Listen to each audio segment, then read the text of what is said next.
نحمد و نصلی علی رسولہ الکریم اما بعد فاعوذ باللہ من الشیطان الرجیم بسم اللہ الرحمن الرحیم لقد من اللہ علی المؤمنین اذ بعث فیہم رسولا من انفسہم یتلو علیہم آیاتہ ویزکیہم ویعلمہم الکتاب والحکمہ وان کانوا من قبل لفی ضلال مبین صدق اللہ مولانا العظیم۔ محترم و مکرم لیاقت بلوچ صاحب، چودھری منیر صاحب، مرزا خالد مرزا صاحب، قاضی خالد صاحب، قاضی عزیز الرحمان صاحب، اشتیاق صاحب، راجہ شبیر صاحب، یہاں یہ جو ملک برادری ہے، ان کے جد امجد جو تھے حاجی محمد اکبر صاحب، بڑی ان کی قربانیاں ہیں اس علاقے میں، اپنے خاندان کے لیے مرحوم ہیں، فوت ہو گئے ہیں، ان کے لیے بھی ہم انشاءاللہ دعا کریں گے۔ اسی طرح ملک اقبال صاحب یہاں بیٹھے ہوئے ہیں، اور ملک طارق صاحب کے بڑے بھائی ہیں، ملک طارق صاحب خود امریکہ میں ہیں، ملک شبیر صاحب، ملک شیر زمان صاحب یہاں بیٹھے ہوئے ہیں سٹیج پر، ملک فاروق صاحب ادھر بیٹھے ہوئے ہیں، ملک ارشاد صاحب بیٹھے ہوئے ہیں، ان کے بچوں میں فاد اقبال ہے، قدیر ہے اور انعام ہے، یہ سارے ہمارے بچے ہیں، اور مجھے بہت خوشی ہے کہ بہت بڑی فیملی ہے، یعنی یہ اس علاقے میں اور اس گاؤں کے اندر ایک بڑی فیملی ہے جس کے ممبر میرے خیال میں 200 250 300 کے لگ بھگ یہ نوجوان اور یہ سارے اس علاقے کے اندر موجود ہیں، اور ان کے یہ جو 5 بھائی امریکہ میں ہیں، انہوں نے اپنی فیملی کے لیے بڑا کارنامہ سر انجام دیا ہے کہ اپنی فیملی کے زیادہ بچوں کو وہاں لے کے گئے ہیں، ان کو روزگار فراہم کیا ہے، اور پھر اس سے بڑھ کر آگے والی بات یہ ہے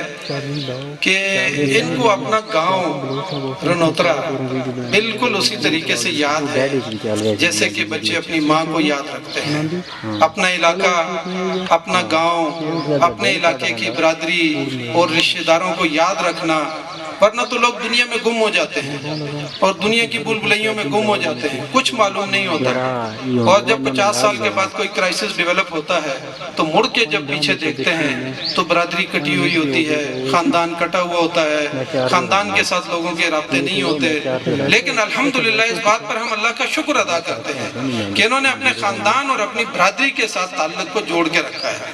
یہ نبی اکرم صلی اللہ علیہ وسلم کی سیرت اور سنت ہے، جس طریقے سے قرآن کہتا ہے لَقَدْ كَانَ لَكُمْ فِي رَسُولِ اللَّهِ أُسْوَةٌ حَسَنَةٌ، کہ نبی صلی اللہ علیہ وسلم کی ساری زندگی ہمارے لیے نمونہ ہے۔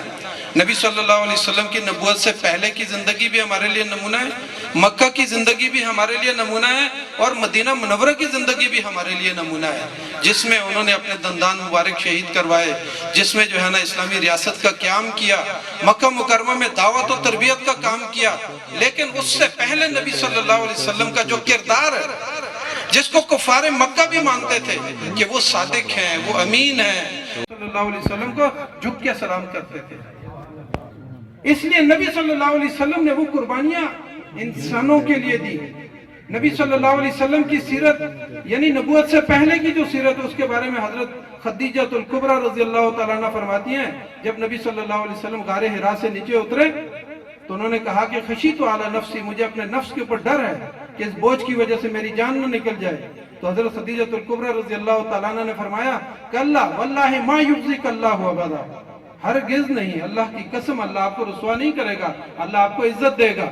اس کے نیچے انہوں نے 5 باتیں فرمائی، اور 5 باتیں وہ ہیں جو غریب انسانوں کے ساتھ تعلق رکھتی ہیں۔ کہا کہ انک لتصل الرحم، کہ آپ صلہ رحمی کرنے والے ہیں، خاندانوں کو جوڑنے والے ہیں، معاشرے کو جوڑنے والے ہیں، ٹوٹے ہوئے معاشرے کو جو آپس میں جنگیں کر رہا ہے، ایک دوسرے سے نفرت کر رہا ہے، ایک اپنی بچیوں کو زندہ درگور کر رہا ہے، وہ ظالم معاشرہ، اس میں نبی صلی اللہ علیہ وسلم صلہ رحمی کر رہے ہیں۔ کہا کہ اس وجہ سے اللہ آپ کو عزت دے گا۔ کہا کہ تحمل الکلہ، آپ لوگوں کا بوجھ اٹھانے والے ہیں، غریبوں کا، مسکینوں کا، ناداروں کا، یعنی اخلاقی بوجھ بھی، مالی بوجھ بھی، ہر لحاظ سے ہر غم اور فکر جو ہے نا بوجھ نبی صلی اللہ علیہ وسلم اس مکہ کے لوگوں کا، غریبوں اور مسکینوں اور غلاموں کا اٹھاتے تھے، ناداروں کا اٹھاتے تھے۔ اور تیسرے نمبر پر فرمایا کہ تکسب المعدوم، آپ خود کماتے ہیں اور غریبوں کو کھلاتے ہیں۔ جن کے پاس کچھ بھی نہیں ہے. یہ برادری کیا کر رہی ہے؟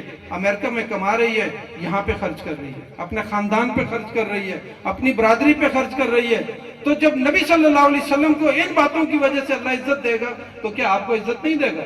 اس خاندان کو عزت نہیں دے گا؟ اس فرد کو عزت نہیں دے گا جو انسانوں کی خدمت کر رہا ہو؟ پھر اسی طریقے سے فرمایا کہ وَتُقْرِ الضَّيْفِ، کہ آپ مہمان نواز ہیں. مہمان نوازی آج کے دور میں یہ انبیاء کی سنت ہے. یعنی آج یہ ہماری الخدمت فاؤنڈیشن کے صدر پنڈی کے بیٹھے ہوئے ہیں، یہاں ابھی مہاراجہ کمیٹی چوک پہ دسترخوان شروع کیا ہے. یعنی غریبوں کے لیے روزانہ 400-500 بندے آ کے وہاں کھانا کھاتے ہیں. میں اس برادری کو کہوں گا کہ آپ وزٹ کریں ہمارے الخدمت کے اس دسترخوان کو وزٹ کریں. آپ کو نظر آئے کہ الخدمت فاؤنڈیشن راولپنڈی کے اندر راضی ہاسپٹل میں آپ دیکھیں 150 بیڈ کا ہاسپٹل الحمدللہ ہم نے بنایا ہے. اسی طریقے سے ہماری الخدمت کی جو ہے نا ایمبولینسز چل رہی ہیں، 20-25 جو ہے نا ہمارے ہاسپٹل چل رہے ہیں، چھوٹی ڈسپینسریز چل رہی ہیں. اس لیے جو ہے نا کہا کہ تقر الضیف، آپ مہمان نواز ہیں.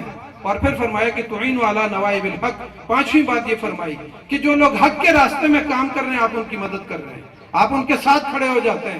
اس لیے جماعت اسلامی آج حق کے راستے پہ کھڑی ہے. ہم آپ سے یہی گزارش کرتے ہیں کہ کھڑے ہو جائیں جماعت اسلامی کے ساتھ. یعنی 75 سال سے ہم دیکھ رہے ہیں کہ یہاں پر نون لیگ، پیپل پارٹی، اب پی ٹی آئی، اور درمیان میں فوج نے اپنی باریاں لگا دی. لیکن اس ملک کے غریب عوام کے ساتھ کیا کیا ہے انہوں نے؟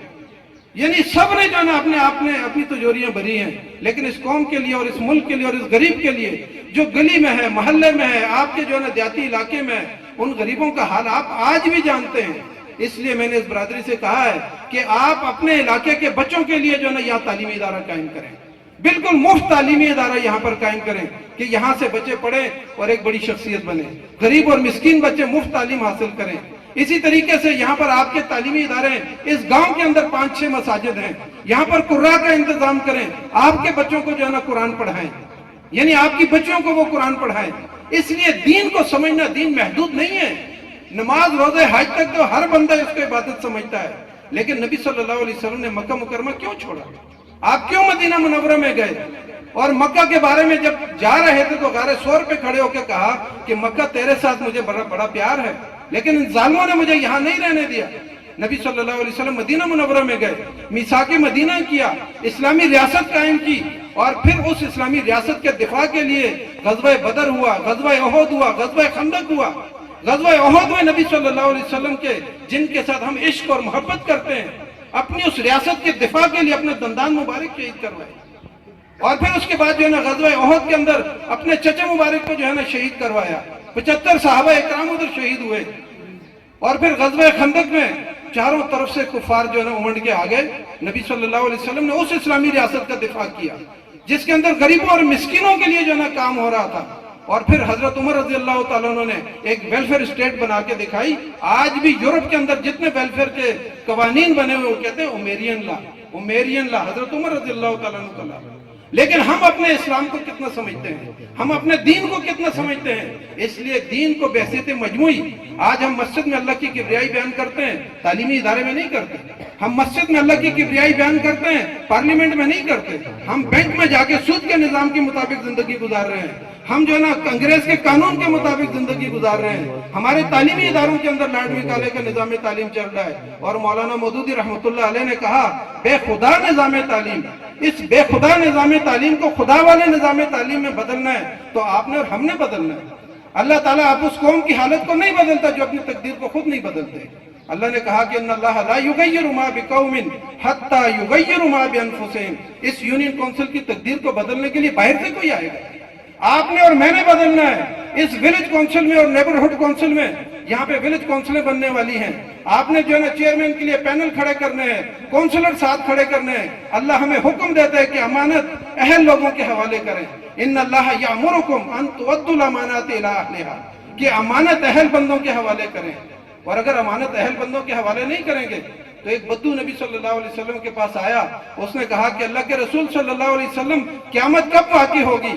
تو نبی صلی اللہ علیہ وسلم نے فرمایا اذا ضیعت الامانت، جب امانتیں ضائع ہونے لگیں گی تو اس وقت جو ہے نا فانتظر الساعہ، قیامت کا انتظار کریں. بدو تھا دیہاتی تو اس کو بات سمجھ میں نہیں آئی. تو نبی صلی اللہ علیہ وسلم نے پھر پوچھا کہ امانتیں کیسے ضائع ہوں گی؟ تو نبی صلی اللہ علیہ وسلم نے فرمایا کہ اذا وسد الامر الى غیر اہلہ، کہ جس وقت امور مملکت نااہل لوگوں کے حوالے ہو جائیں گے تو امانتیں ضائع ہوں گی. قیامت کا انتظار کریں. تو ہم کس بات کا انتظار کر رہے ہیں؟ کیوں اللہ کے عذاب کو جو ہے نا ہم یہاں دعوت دیتے ہیں؟ اس لیے اپنی تقدیر کو بدلنے کے لیے امانت دار لوگوں کو آگے لے کر آئیں، اہل لوگوں کو اپنے پاس اپنے اقتدار میں لے کر آئیں اور یہ امانتیں ان کے حوالے کریں. تو میں اللہ تعالیٰ سے دعا کرتا ہوں اور اس فیملی کا شکریہ ادا کرتا ہوں جنہوں نے یہاں پر ابھی آپ کے لیے ایک ایمبولینس کھڑی کی ہے. آگے جو ہے ایک کلینک بننے جا رہا ہے. آگے ان کو ہم نے کہا ہے کہ تعلیمی ادارہ بنائیں. آگے ہم ان کو کہہ رہے ہیں کہ یہاں دسترخوان ادھر اس علاقے کے اندر لگائیں، اور اگر آپ ہمارے مہاراجہ میں حصہ ڈالنا چاہیں وہاں ڈالیں. یہاں اپنی یونین کونسل میں اور اپنے علاقے میں غریبوں کے لیے دسترخوان شروع کریں. تو اس طریقے سے جو ہے نا خیر کا کام کریں گے، اللہ دنیا میں بھی عزت دے گا اور آخرت میں تو آپ کے لیے جنت میں منازل ہیں.